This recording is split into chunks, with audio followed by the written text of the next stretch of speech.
పేరుకి అందరూ బంధువులే, కానీ నీకంటూ ఒక బ్యాడ్ టైం నడుస్తున్నప్పుడు తెలుస్తుంది నీ బంధువులు ఎవరో, రాబంధులు ఎవరో, నీ ఆత్మ బంధువులు ఎవరో, నిన్ను ప్రేమించే నీ అనే బంధువులు ఎవరో, నీ కష్టంతో నీకు పక్కనుండే బంధువు ఎవరో.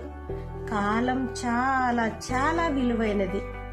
ప్రపంచంలో మనలాంటి వాళ్ళు మర్చిపోవచ్చు, కానీ కాలం మాత్రం దేన్ని మర్చిపోదంట.